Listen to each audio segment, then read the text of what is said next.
Now, you see, the initial thing we require from all the claimants is a simple statement in 3 parts.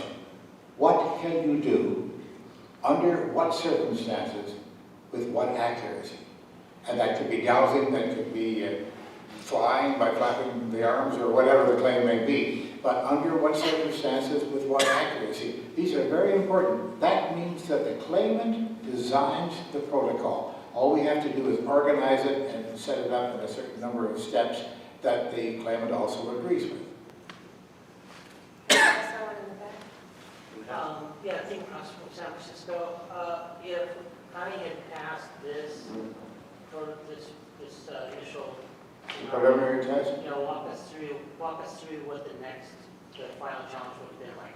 The next test would be essentially the same, but perhaps with somewhat different security, depending on how the performance went the first time on that same protocol. Or it could be that it would change completely. We've never had to deal with that problem, you see. So we would have to design it as it comes along, I think. I think what we would do is take a look at the test, analyze it, see if there were any weaknesses there, so we can actually strengthen it and make it a little bit more secure, if that's even possible. And secure for both sides. Remember that. In the green? This is Ross from the Independent Investigations Group. My question is for Connie. Are you glad that the skeptical community is offering a prize? Is there any recommendation of how you think it could be better? Because if there are these powers, we want to know about them. Well, I think Randi has treated me very well all the time, and I think it's easy.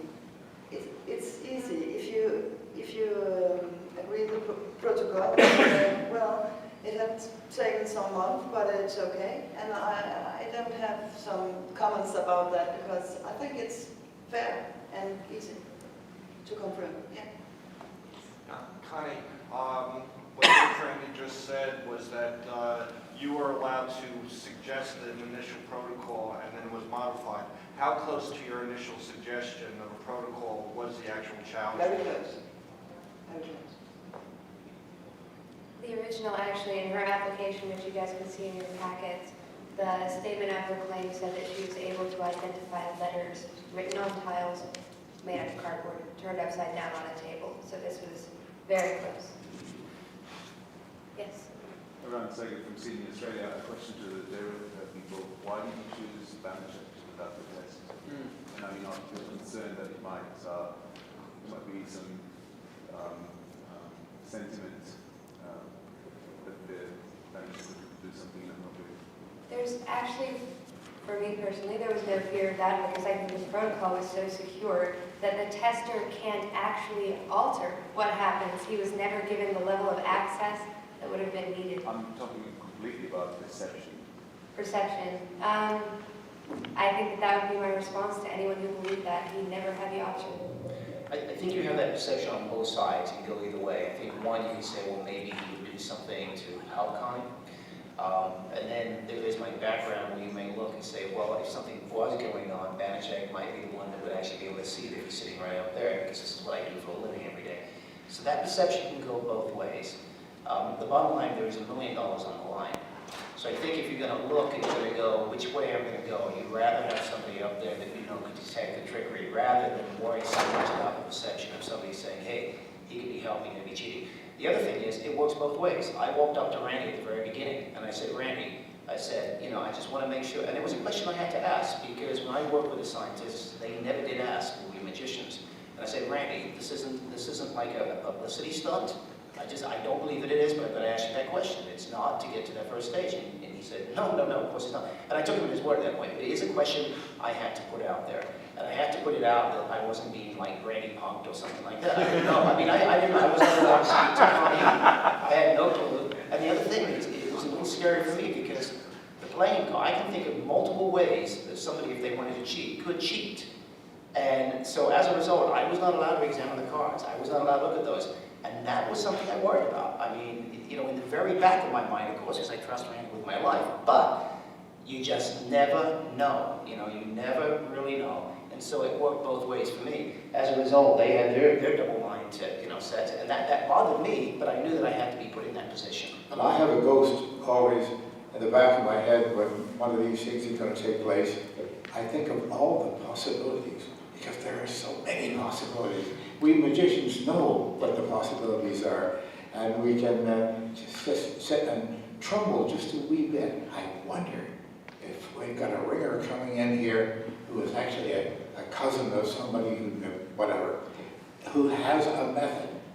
I could have figured, well, we both could, right? Yeah, no, I already had like three Yeah. ways Yeah. in my head Exactly. of where if Randy wanted to go with somebody else, or Allison, or because Allison, you just never know, no offense, Al, but you never know, and I could think of multiple ways that they could have accomplished if they were working with Connie. So you think about this. So I would think that if it had been a success, well, when you go into the official testing, I probably would not be the tester at that point.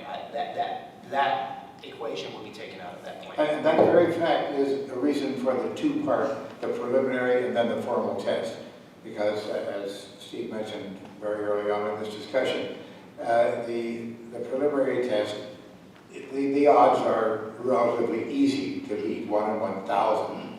See, and we take a great deal of care, but we tend to assume that this is not a clever wizard from across the ocean who has been trained by mystical forces and whatnot, and government agencies and everything, to win that $1 million we needed to buy something, to blow something up in the United States. No, we don't think that way. We automatically make the assumption, the basic assumption, this is an honest person who believes that he or she has the powers. And that's a safe enough assumption because it's very, very, very probably true.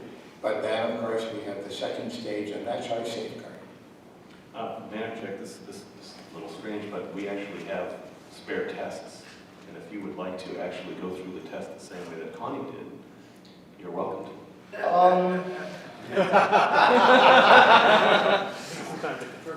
Jamie? What do you think?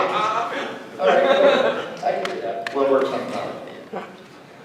No, the bottom line is I wouldn't do it as much as I would love to, simply because I feel that it would be making a mockery of the system. Yes. And to be quite honest with you, it shouldn't be made a mockery. This is very serious. I mean, Connie came here, she was very serious about it. And I think we needed to treat it with the same respect and be just as serious, and hopefully that's exactly how we came across and what we did, because that was my intent the entire time. So, we joke about maybe going after that prize money. It would be fun, just as a fun thing to try to do it, but I think it would make a mockery of what it is. I did come up to that at the end and say, you really should have just gone for the fourth envelope.